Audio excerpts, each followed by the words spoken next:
Bom dia, 7h59. Vamos tomar um café juntas, vamos tomar um café juntos. Hoje é o dia 64 da leitura do livro de Eclesiastes. Essa live está sendo gravada porque eu estou de férias viajando, mas eu tive o cuidado de gravar todos os dias que eu estou fora, cada dia o nosso verso, para não interromper o fluxo da leitura. Então, você está vendo uma gravação, enquanto eu estou desfrutando da vida, que é o que o Salomão está nos ensinando, desfrutando do fruto do meu trabalho. Então, hoje nós vamos ler, então, o capítulo 3 e o verso 14. E ele diz assim: sei que tudo quanto Deus faz durará eternamente. Nada se lhe deve acrescentar e nada se lhe deve tirar. E isso faz Deus para que haja temor diante dele. Então, ele está falando aqui que a criação de Deus é eterna, não tem o que tirar e não tem o que acrescentar. E é isso que Deus nos faz para que a gente o tema. O que será esse temor ao qual o Salomão se refere aqui, né? Então, na versão sistêmica, na visão sistêmica, né? Salomão está nos convidando a olhar para a ordem maior da vida, né? Aquilo que vem dos nossos ancestrais, que está inscrito na história da nossa família, não pode ser apagado, não pode ser acrescentado artificialmente, claro, né? A gente pode acolher, a gente pode compreender, a gente pode escolher outro destino, mas a gente não pode tirar, nem inventar um pertencimento que não existe, né?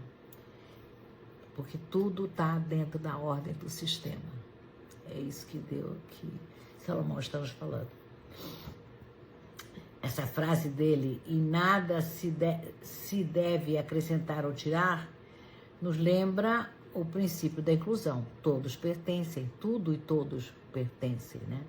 Ninguém pode ser excluído, e quando isso acontece, uma exclusão acontece, tem consequências muito difíceis para as gerações seguintes, né? Então, o sagrado da vida se manifesta justamente nesse equilíbrio invisível, né, da vida.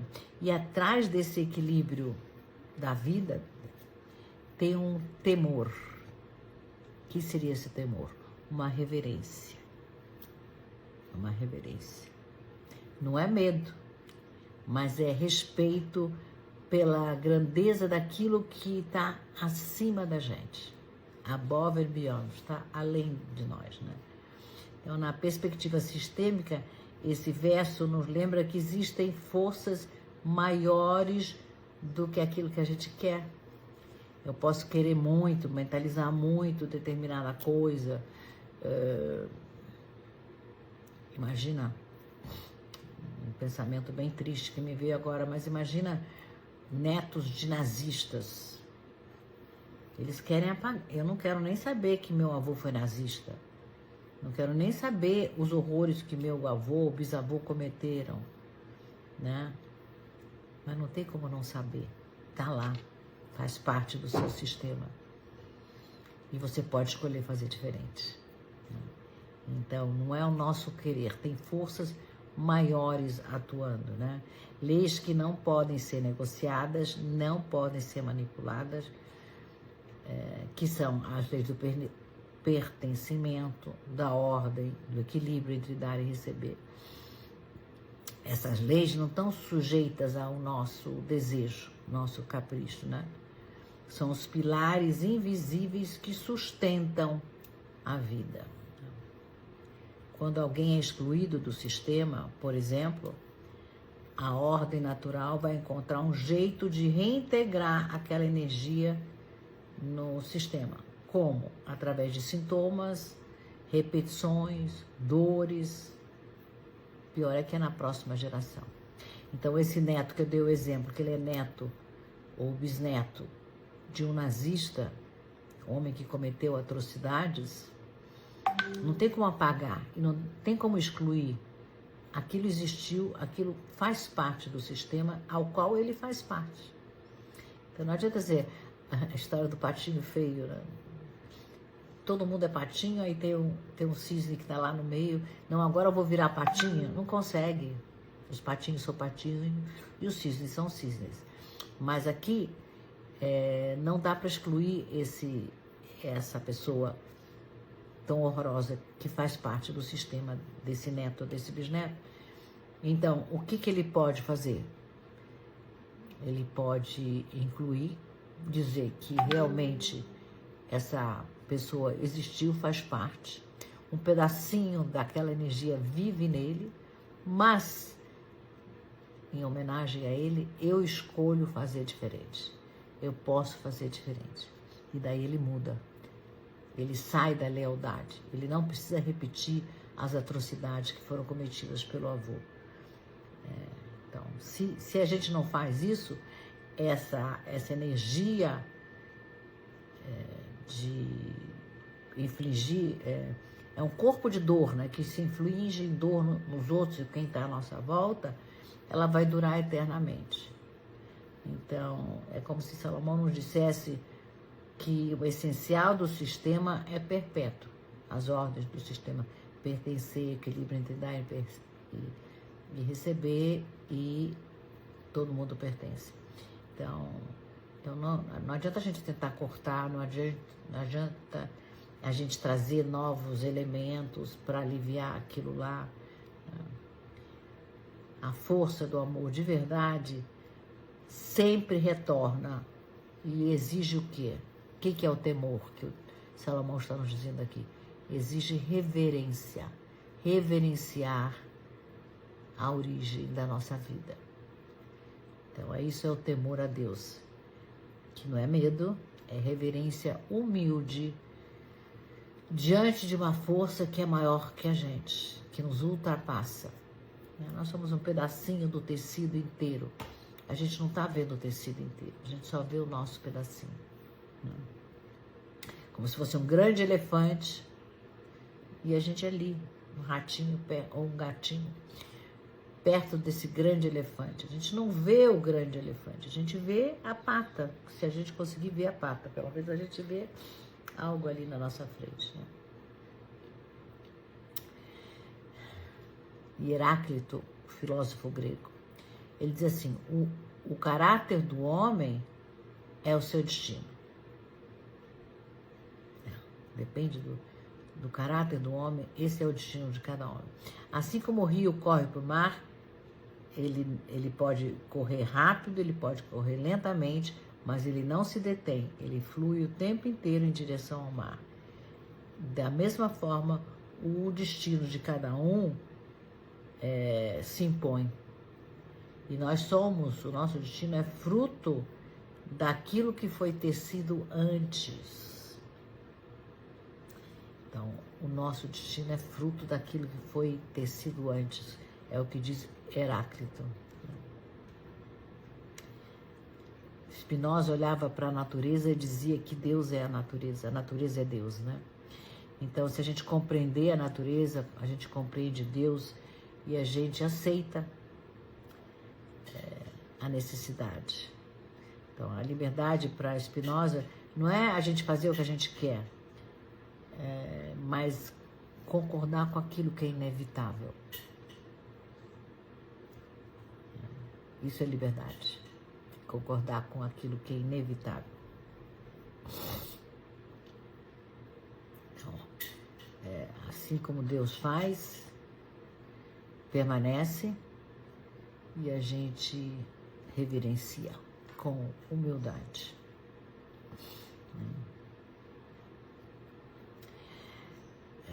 Tem uma história de uma paciente minha, mãe, que chegou com o problema da filha dela de 12 anos, que estava, não tinha porquê, mas ela estava super, hiper ansiosa. um quadro de crises de ansiedade fortíssimas. Então a gente fez uma constelação e a gente viu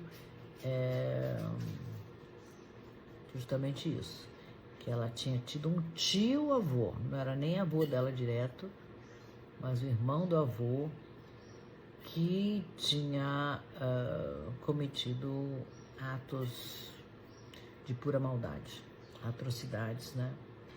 E o que fez a família? Excluiu, ele virou ovelha negra da família, né? E quando isso apareceu na constelação, a própria mãe dessa menina falou, não, mas ele é horroroso, ele não merece ser lembrado, ele não merece fazer parte da nossa família. Então, aí, o que aconteceu? Essa filha estava identificada, leal a esse tio excluído. E inconscientemente, ela estava carregando a dor da exclusão dele. Aí eu fiz a mãe olhar para esse tio e dizer...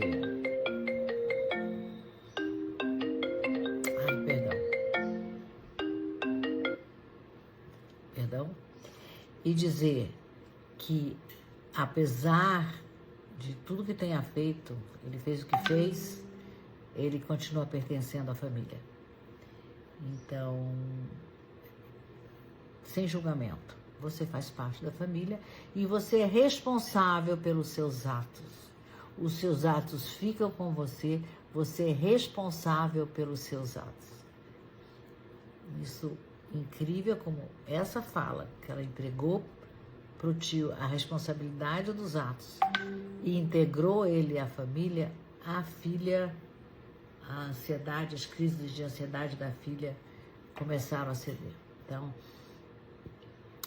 Salomão, o que ele está nos ensinando aqui, que nada pode ser tirado e nada pode ser acrescentado àquilo que Deus fez. E aqui na vida real isso acontece, né? Ninguém pode ser arrancado do sistema, por mais que a gente tente ignorar, expulsar, não tem como. Então o amor tem que dura eternamente. E o que ele busca? O amor, ele busca restaurar a ordem. Então, na hora que inclui esse tio, com a responsabilidade dos atos daquilo que ele fez, são dele, mas ele continua fazendo parte. Todo o sistema respira, né? Então, tudo que acontece dentro de uma ordem. Tem o inevitável, o real. Não tem como a gente acrescentar e não tem como tirar, né? A única possibilidade que a gente tem é compreender o que está acontecendo e se alinhar com aquilo que está acontecendo.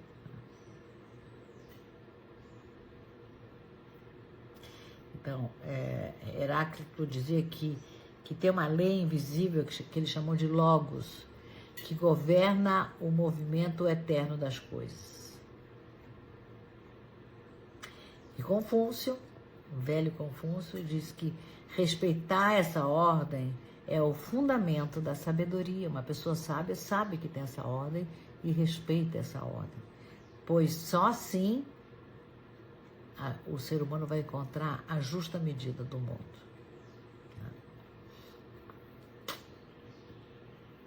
Uma outra história também que eu lembro é uma filha que chegou para mim, eu não quero saber do meu pai, ele nunca esteve presente, isso é uma paciente minha. Eu perguntei, como chama seu pai? Eu não quero saber do meu pai, ele nunca esteve presente na minha vida, eu fui criada pela minha mãe.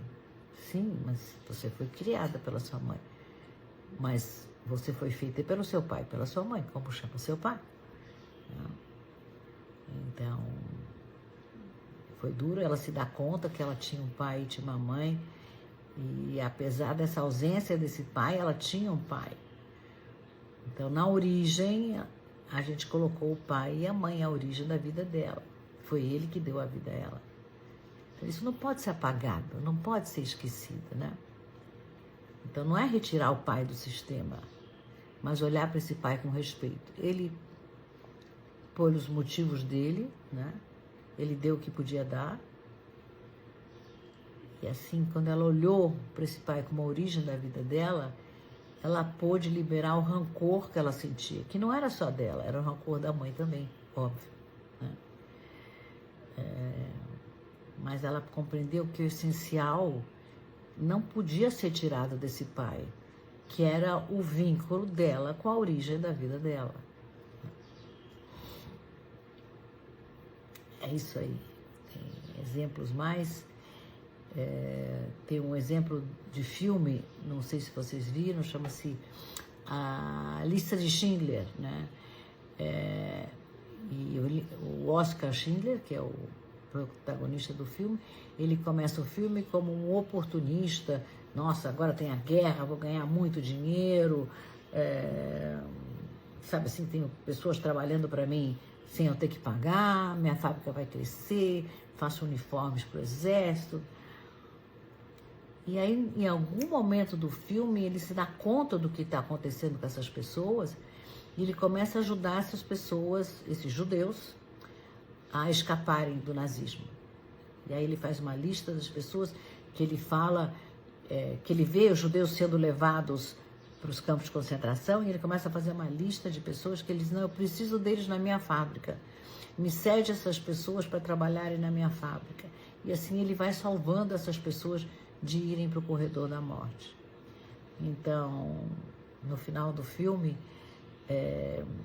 quando todas essas pessoas salvas o saúdam, ele chora e ele fala, nossa, eu podia ter feito tanto mais.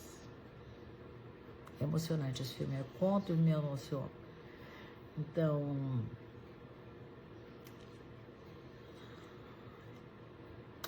nada do que ele fez poderia ter sido feito mais. Ele fez o que ele podia. E as pessoas que ele salvou permanecem como testemunho eterno dessa escolha dele de salvar essas vidas.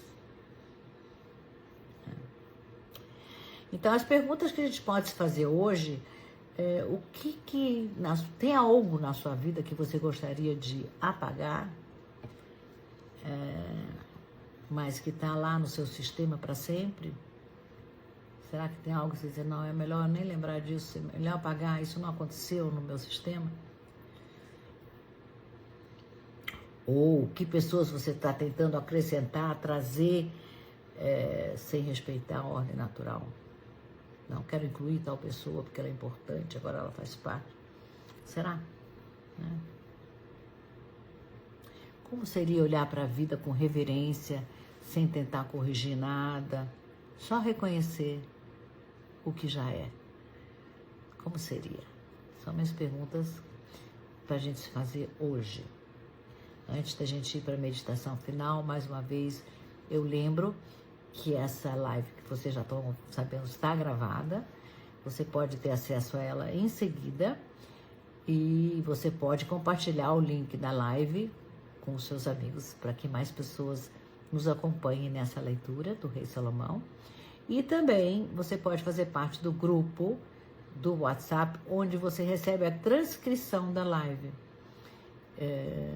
todo dia.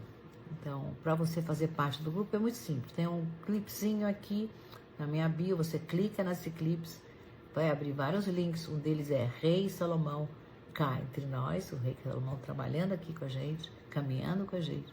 Você clica e pronto, você já está dentro. E aí você recebe por escrito, que leva 1 ou 2 minutos no máximo para você ler. Se você não tem tempo de ver o vídeo que é 15, 20 minutos, de repente dá tempo de ler. E é importante seguir juntos, tá bom? Então vamos para a meditação de hoje, fechando os olhos, respirando, só solta o ar pela boca pela primeira vez, depois respira normalmente, só se dando conta que você respira. Você é um ser que respira. Imagina diante de você um grande tapete, um tapete imenso, com um desenho lindo. Cada desenho foi tecido por algum antepassado, alguma coisa que aconteceu, uma escolha que você fez, foi tecendo esse tapete. Tem um desenho feito ali. Não tem como mudar aquele desenho.